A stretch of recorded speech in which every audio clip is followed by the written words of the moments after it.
Ya, pemirsa, beberapa persiapan telah dilakukan di lokasi Presiden Kemah, mulai dari jaringan listrik, telekomunikasi, hingga air bersih telah dipersiapkan.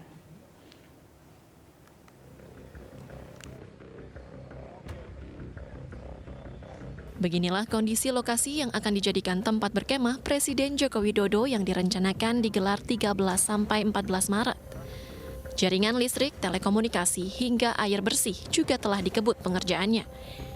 Hingga saat ini, sejumlah pekerja terus melakukan pengerasan jalan dan melakukan pemasangan paving block di titik nol atau geodesi Ibu Kota Negara baru di Desa Tengin, Kabupaten Penajam Pasir Utara. Rencananya, seluruh gubernur dari 34 provinsi ikut diundang ke IKN, tapi hanya 5 gubernur yang ikut berkemah bersama Jokowi. Nah, sejauh ini belum ada, masih sesuai informasi yang dari awal. Jadi rencana posisi atau lokasi kemah Bapak Presiden beserta jajaran terkait itu berada di calon Istana Negara, di titik calon Istana Negara. Dan itu tidak di posisi titik nol geodesi berarti Pak ya? Nah, insya Allah bukan. Iya, insya Allah bukan.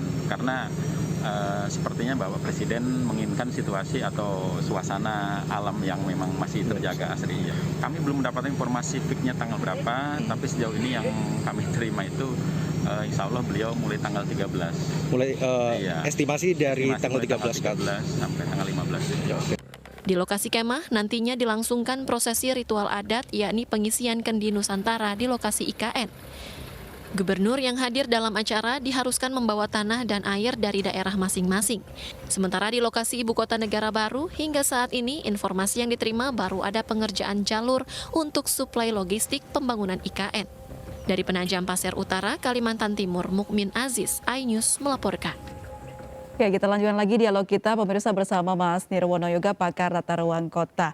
Mas Yoga, seperti pertanyaan saya yang menggantung tadi, jika katakanlah tadi PR-PR yang harus diselesaikan untuk memulai pembangunan IKN sudah diselesaikan, ada alokasi lahan, anggaran, dan juga sosialisasi telah rampung begitu. Apa yang harus dilakukan agar pembangunan IKN ini tepat sasaran, tepat waktu, karena targetnya 2024 harus segera selesai?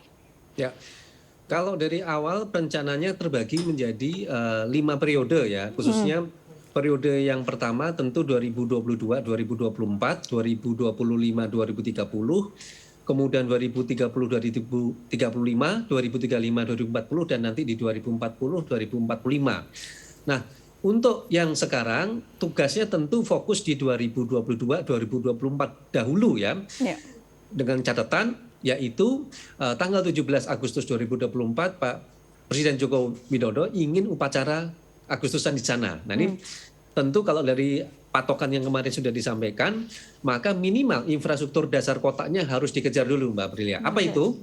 Pasti utamanya adalah jalan-jalan raya utama, poros sumbu kebangsaan yang harus dijadikan titik nolnya tadi dibangun ya, supaya kelihatan dulu barangnya, yang tentu diikuti dengan pembangunan saluran air, jaringan utilitas seperti listrik, air bersih, dan gas misalnya.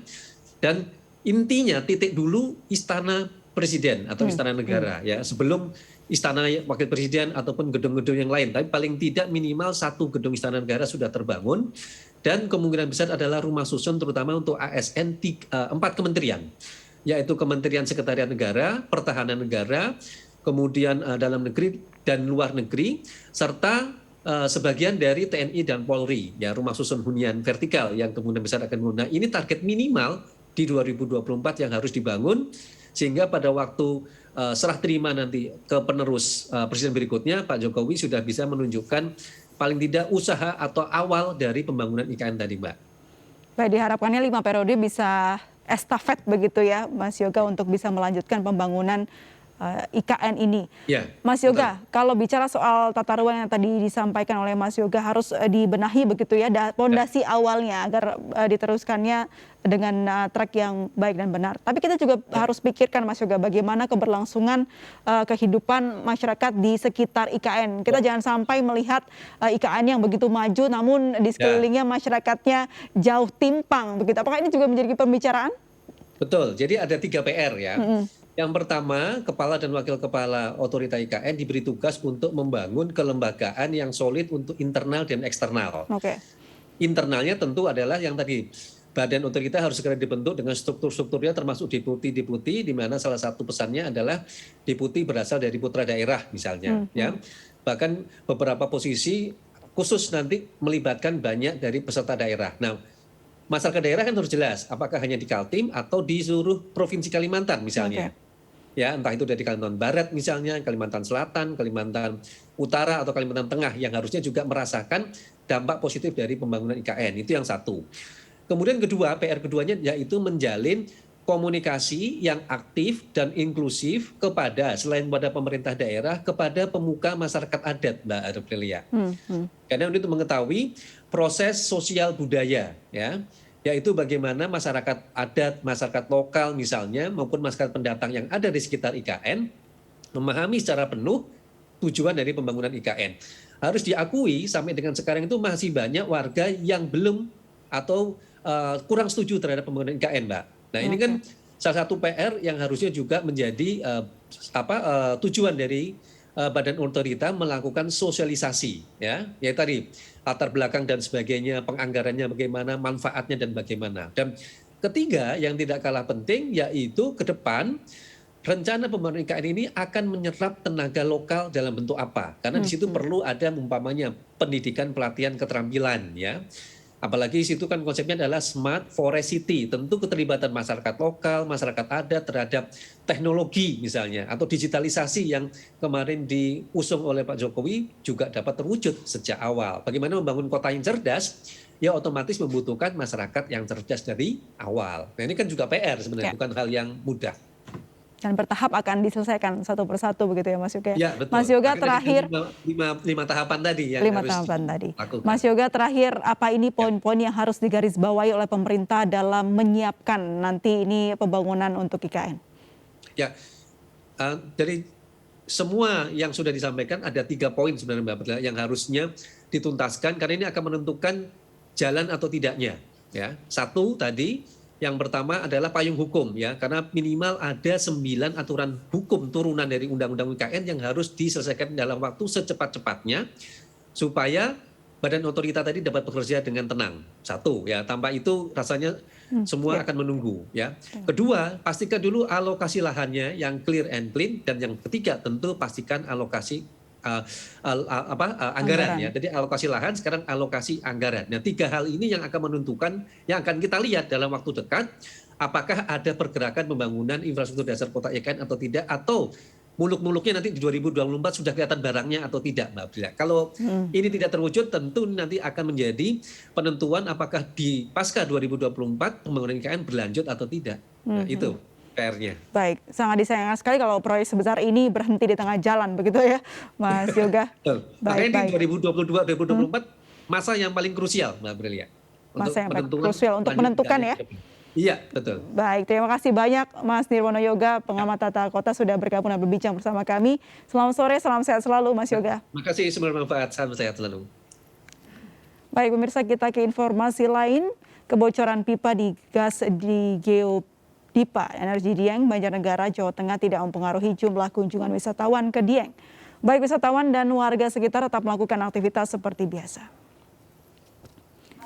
Sehari pasca bocornya pipa gas di Geodipa Energi Dieng, Banjarnegara, Jawa Tengah, Sabtu sore, wisata Dieng tetap ramai Minggu pagi. Wisatawan dari berbagai kota di Indonesia berbondong-bondong ke Dieng, Banjarnegara. Tak hanya wisatawan, warga sekitar pun tetap beraktivitas dengan normal. Para wisatawan tetap nyaman, tidak terpengaruh kejadian kebocoran pipa yang memakan korban 1 orang pekerja meninggal dan 8 dirawat di rumah sakit. Lokasi kejadian hanya berjarak 2 km dari lokasi wisata Komplek Candi Arjuna.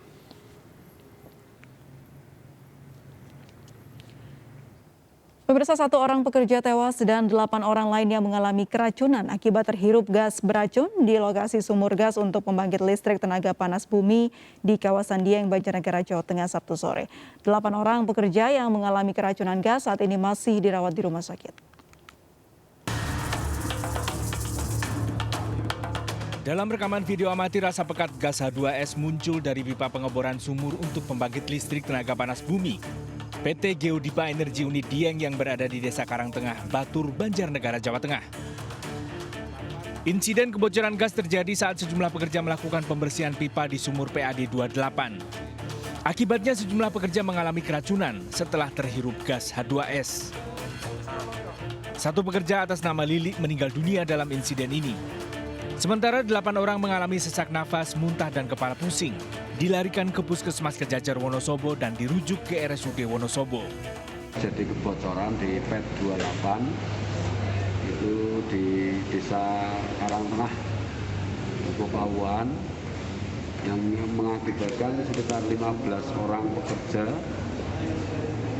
terkena gas beracun tersebut. Sedangkan yang 8 orang dilarikan ke Rumah Sakit Umum Wonosobo dan Puskesmas Kejajar, dan yang 1 orang meninggal. Polisi akan mengotopsi jenazah pekerja korban meninggal. Sementara 8 pekerja saat ini masih dirawat di RSUD Wonosobo. Untuk yang meninggal dunia akan kita lakukan otopsi sambil menunggu persetujuan dari keluarga. Kemudian untuk yang dirawat di Rumah Sakit RSU Wonosobo ini sudah siuman ada 5 orang dan 3 masih belum sadarkan diri. Pasca kejadian kebocoran gas, Polres Banjarnegara langsung melokalisir lokasi kejadian dengan memasang garis polisi di lokasi. Dari Banjarnegara, Jawa Tengah, Catur Edi Purwanto, iNews melaporkan. Pemirsa, Kabupaten Belitung Timur di Provinsi Kepulauan Bangka Belitung menyimpan keindahan alam yang dapat mendongkrak potensi wisata dalam negeri. Salah satunya adalah destinasi wisata Geosite Open Pit 6 Salu yang merupakan bekas tambang timah terbuka yang terdalam dan terbesar se-Asia Tenggara.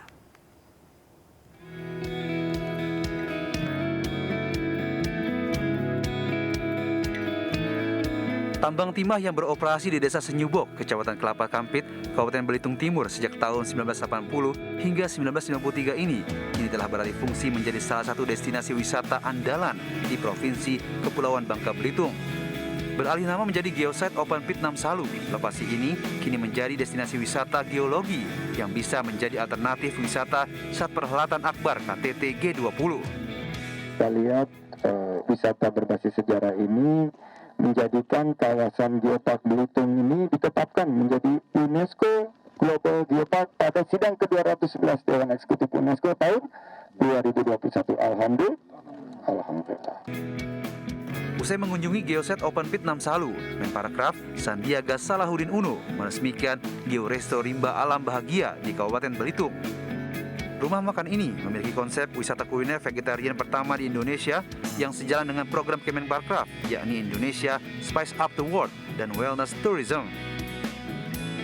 Dapat mendorong pariwisata kita agar lebih dapat tampil beda lagi dan lebih menarik lagi, terutama terkhusus untuk menarik daya tarik dalam rangka G20 nanti ke depan. Sementara itu, pada kesempatan lain, Menparekraf juga menghadiri workshop Kata Kreatif Kecamatan Tanjung Pandan, Kabupaten Belitung. Melalui workshop ini diharapkan dapat mengembangkan potensi pelaku UMKM sehingga mampu menghasilkan produk-produk yang berkualitas dan berdaya saing. Dari Belitung, Lineke Utsiki, Novan Dwi Kusuma, iNews melaporkan. Ya, informasi tadi mengakhiri MNC News Now hari ini. Saksikan live Liga Futsal Profesional 2022 setiap hari Sabtu dan Minggu di MNC Sports Channel 102 dan 421 MNC Vision. Mari berbagi untuk masyarakat yang terdampak bencana di tanah air melalui MNC Peduli. Tetap patuhi protokol kesehatan. Saya Aprilia Putri, sampai jumpa.